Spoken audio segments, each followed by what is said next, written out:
बिस्मिल्लाहिर्रहमानिर्रहीम अस्सलाम वालेकुम वरहमतुल्लाहि वबरकातुहू। एक सवाल पूछा जाता है कि मियाँ बीवी ने रात को अज़दवाजी ताल्लुक़ कायम किया, उसके बाद उन्होंने गुस्ल कर लिया। गुस्ल करने के बाद उनका दिल चाहा कि हम एक साथ इकट्ठे लेट जाएँ, तो वो इकट्ठे लेट गए। तो क्या गुस्ल करने के बाद, हम मिस्री के गुस्ल करने के बाद मियाँ बीवी का एक साथ लेटना, गले लगाना, बोसो किनार करना, क्या ये जायज़ है कि नाजायज़ है?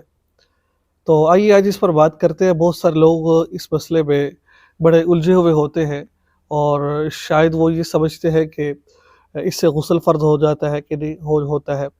आइए आज इस वीडियो में मैं आपको मुकम्मल तफ़सील बताता हूँ आया कि इस तरह करने से गुस्ल फ़र्ज़ होता है कि नहीं होता है, और हम मिस्री के बाद गुस्ल कब करना चाहिए। अच्छा, कुछ लोग गलती ये करते हैं कि हम मिस्री के फ़ौरन बाद गुस्ल कर लेते हैं। ठीक है? नहीं करना चाहिए, बल्कि थोड़ा इंतज़ार कर कर करना चाहिए, क्योंकि हम मिस्री जब करता है तो मादा मनवी ख़ारिज होता है, तो इंसान कुछ जिस्म गर्म होता है तो उसको थोड़ा-सा आधा घंटा, घंटे तक इंतज़ार कर कर फिर उसको गुस्ल करना चाहिए। तो अगर ऐसा करेंगे तो अगर औरत को हामला करना चाह रहे हैं तो वो हामला नहीं होगी। तो ये बात ज़हन में रखें। बहरहाल ये एक तिब्बी मसला था, मैंने आपको बता दिया मैंने। नंबर 2 कि आपने मिस्री का गुस्ल किया है। गुस्ल करने के बाद मियाँ बीवी का एक साथ लेटना, बोसो किनार करना, ये जायज़ है, ठीक है? इससे गुस्ल फ़र्ज़ नहीं होता है।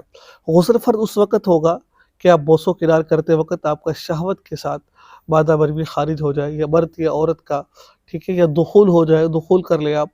तो इन चीज़ों से सिर्फ़ लेटे हैं, बोसो किनार किया है, वैसे लेज़र पानी निकला है, शहवत से नहीं निकला है, तो इससे गुस्ल तो फ़र्ज़ नहीं होगा, लेकिन आप का वज़ू टूट जाएगा, कपड़े पहने कपड़े नापाक हो जाएँगे आपके।